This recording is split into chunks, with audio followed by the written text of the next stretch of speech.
Astor, Roosevelt, Astor, Forbes, Yale, Harvard. You know these names. What you don't know, they all got rich the exact same way. Flooding China with opium, thousands of tons, millions addicted, 400% profit, and then they spent 200 years making sure you'd never find out. Until now, Franklin Delano Roosevelt, the president on Mount Rushmore, the man who saved America from the Great Depression. His family fortune came from selling drugs, hard drugs, opium, millions of addicts, millions dead. And the Roosevelts got rich, very rich. And they weren't alone. The Astors, the wealthiest family in America. Drug money, Forbes magazine, built on opium profits. Yale's Skull and Bones, funded by drug smugglers. Harvard buildings, paid for with Chinese opium silver. Some of the most powerful families in American history, the institutions that educate our leaders, the dynasties that still run this country, all of it was built by flooding China with drugs, industrial scale, thousands of tons, 400% profit margins.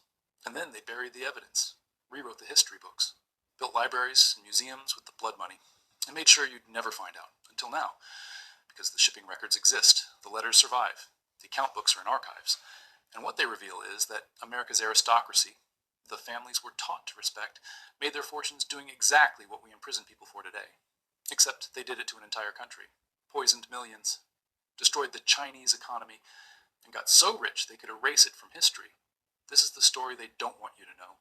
The drug dealers who became American royalty, and how they got away with it for 200 years.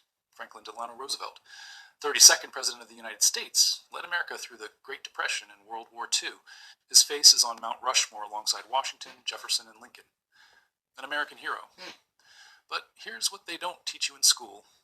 The fortune that funded FDR's privileged upbringing, his education at Harvard, his entry into politics, all of it came from drug money.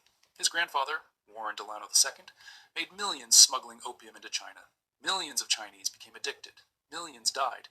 And the Delano family got rich, very rich. And they weren't alone. The Astors, the richest family in America in the 1800s, opium money, the Forbes family. Yes, that Forbes built their publishing empire on opium profits. The Perkins family funded Yale University with opium money. The Cabot family, Boston Brahmins, opium traders. The Russell family founded Skull and Bones at Yale University. Opium smugglers. Some of the most powerful, most respected, most influential families in American history built their fortunes selling drugs. Not just participating, dominating. American companies controlled 10% of the opium trade into China by the 1830s. We're talking tons of opium, hundreds of millions of dollars, an entire generation of Chinese destroyed by addiction. And American families got so rich they founded universities, museums, and political dynasties that still run the country today. This is the story no one tells. How America's elite families made their fortunes in the opium trade, how they whitewashed that history, and how the same families that got rich selling drugs then spent a century criminalizing drugs for everyone else. The hypocrisy is staggering, and the proof is undeniable. Before we go through the families, you need to understand what the opium trade actually was, not the sanitized museum version, the reality. In the early 1800s, Britain had a problem. They were buying massive amounts of tea, silk, and porcelain from China, but China didn't want anything Britain produced, so Britain was paying in silver, draining their reserves. They needed something to sell to China, something Chinese people would buy in massive quantities. They found it. Opium. Grown in British-controlled India, refined into smokable form and smuggled into China where it was illegal. The Chinese government had banned opium. They knew it was poison, but British and American traders didn't care. The profit margins were 400, 500%. You could buy opium in India for $100, smuggle it into China, and sell it for $500, $600. Risk was high. Chinese authorities would execute smugglers if caught, but the profits were worth it, and American families wanted in. Because American ships were faster than British ships, clipper ships, built for speed. Perfect for outrunning Chinese naval patrols and delivering opium to secret coastal locations. American captains would sail to British India, load up with thousands of pounds of opium, sail to the Chinese coast, and wait offshore at designated anchorage points. Chinese smugglers would row out in small boats, take the opium, pay in silver. The American ships never technically entered Chinese ports, plausible deniability, and the silver flowed back to America, tons of it. This went on for decades, 1800s to 1840s before the Opium Wars, then continued after. Millions of Chinese became addicted. The Chinese economy was devastated. Silver was flowing out of China into British and American coffers. And in America, the families getting rich from this used the money to build legitimate empires. Let's look at who they were. Let's start with the most famous, the Delanos, FDR's family. Warren Delano II was born in 1809 in Massachusetts. At 19 years old, he went to China to work for a trading company. By age 24, he was a partner in Russell and Company, the largest American opium trading firm in China. Russell and Company wasn't just participating in opium trade. They dominated American involvement. They had offices in Canton, Guangzhou. They had clipper ships. They had connections with British opium growers in India, and they made millions. Warren Delano ran the operation from 1833 to 1846, 13 years of opium smuggling. He returned to America a very wealthy man. How wealthy? Rich enough to build a 40-room mansion in Newburgh, New York. Rich enough to send his children to the best schools. Rich enough that when he lost money in the Panic of 1857, he could go back to China, make another fortune in opium, and return even wealthier. His daughter, Sarah Delano, married James Roosevelt. Their son was Franklin Delano Roosevelt. FDR grew up in wealth, private tutors, Harvard, political connections, all funded by opium money. And here's the kicker. In 1935, while FDR was president, he signed the first federal laws strictly controlling drugs, the Marijuana Tax Act precursor and expansion of narcotic controls. The man whose family fortune came from selling drugs to Chinese people spent his presidency criminalizing drugs for Americans. The irony is thick. Now let's look at the Astors. John Jacob Astor. At one point, the richest man in America. His wealth built the Waldorf Astoria Hotel, funded libraries, created a dynasty. Where did the money come from? Furs, right? That's the story.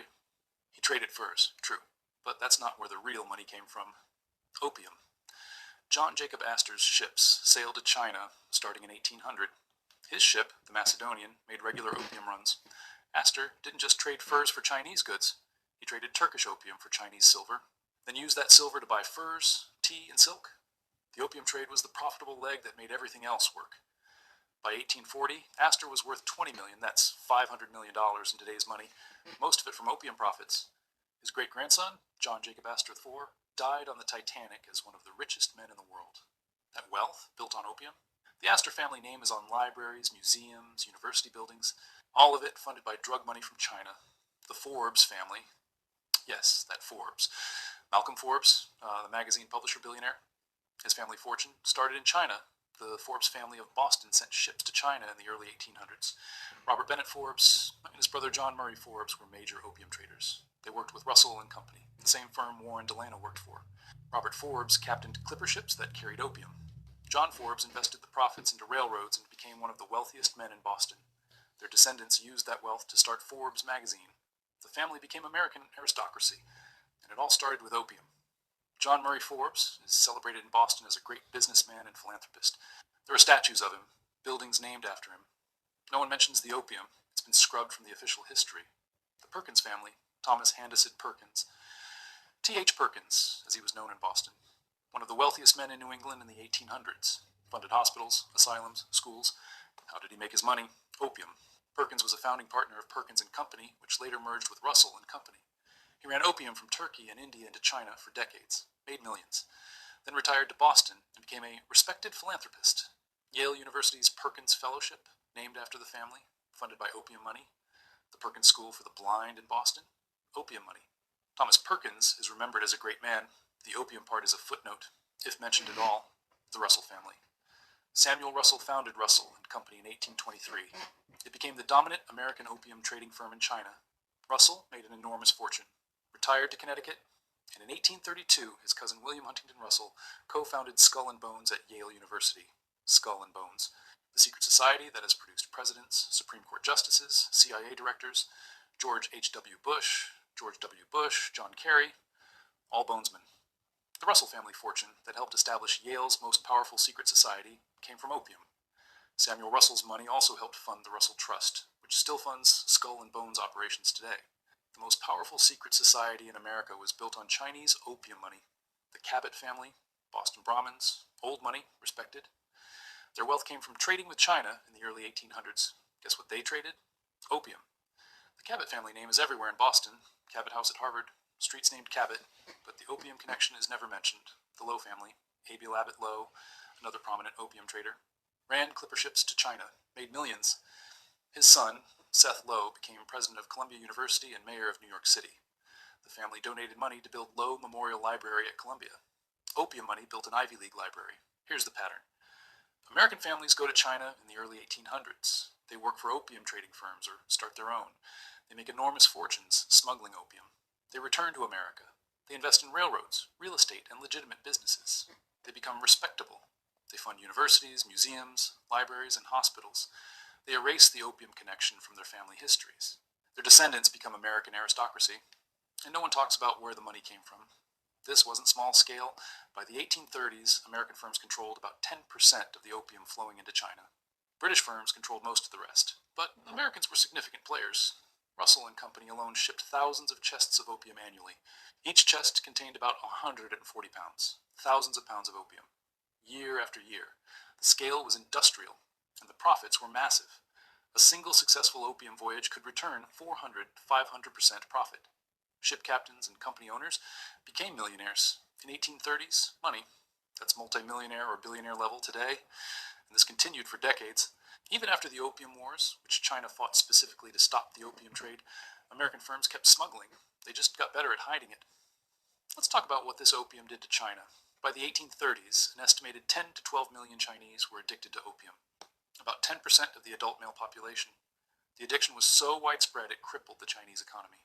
Silver that should have stayed in China was flowing out to pay for opium. The Chinese government tried to stop it. They appointed Commissioner Lin Zexu to end the trade. In 1839, Lin confiscated and destroyed 1,000 tons of British opium in Canton. Britain's response? War. The First Opium War, 1839-1842. Britain won, forced China to sign the Treaty of Nanking. China had to pay reparations, open ports to British trade, and cede Hong Kong. The treaty didn't explicitly legalize opium, but it made enforcement impossible. So the opium trade expanded. American firms benefited enormously because during the war, British firms couldn't operate. American firms like Russell and Company took over their business. After the war, both British and American opium smuggling resumed at even higher levels. The Second Opium War, 1856-1860, happened for the same reason. China tried to stop the trade. Britain and France went to war, forced China to legalize opium and open more ports. American firms again profited during and after the war. The human cost in China was catastrophic. Millions addicted, families destroyed. The economy wrecked. But in Boston, New York, and Connecticut, American families were building mansions and founding universities. Here's the most infuriating part. The same families that made fortunes selling opium then turned around and criminalized drugs for everyone else. In the early 1900s, America led the international movement to ban opium. The Hague Opium Convention of 1912, the Harrison Narcotics Act of 1914. America pushed global drug prohibition. Why? Because by then, American elites had already made their money. Chinese immigration to America meant opium dens were opening in American cities. The elites didn't want competition. They didn't want American workers getting addicted like Chinese workers had. And they certainly didn't want anyone pointing out that their own fortunes came from the drug trade. So they criminalized it, painted opium users as criminals and degenerates, and buried the history of how their own families had mass-marketed the same drug to China. Franklin Delano Roosevelt, whose grandfather made millions in opium, signed some of the toughest drug laws in American history. The families that got rich from drugs spent the 20th century prosecuting and imprisoning people for drugs. The hypocrisy is breathtaking. And here's what makes it even worse. The history has been whitewashed. Most Americans have no idea that the Delano, Astor, Forbes, Perkins, Russell, and Cabot families made their fortunes in opium. Go to the FDR Presidential Library. The Delano family's opium connection is mentioned in one small exhibit, downplayed as trade with China. Go to the Astor family history. Opium is barely mentioned. It's all about furs and real estate. The Forbes family history. They talk about railroads and magazines, not opium. Yale University mentions Samuel Russell as a benefactor. The opium business that funded him? Not mentioned. Harvard's Cabot House, named after the Cabot family, their opium trading? Not in the official history. The whitewashing has been systematic and thorough. These families used their wealth and influence to rewrite history. They donated to universities on the condition that certain facts were omitted. They controlled historical narratives through foundations and endowments, and they made sure their descendants grew up never knowing the truth about where the money came from. But the evidence is undeniable. There are shipping records, letters, account books, historical archives in China, Britain, and America. Researchers have documented it. Books have been written. The Delano Influence by Daniel W. Delano. When America First Met China by Eric J. Dolan. The Opium Clippers by Basil Lubbock. Yankee Traders, Old Coasters, and African Middlemen by George E. Brooks, Jr. The proof exists, but it's not taught in schools, it's not in the museums. The average American has no idea, and the families want to keep it that way. Because if people knew the truth, it would destroy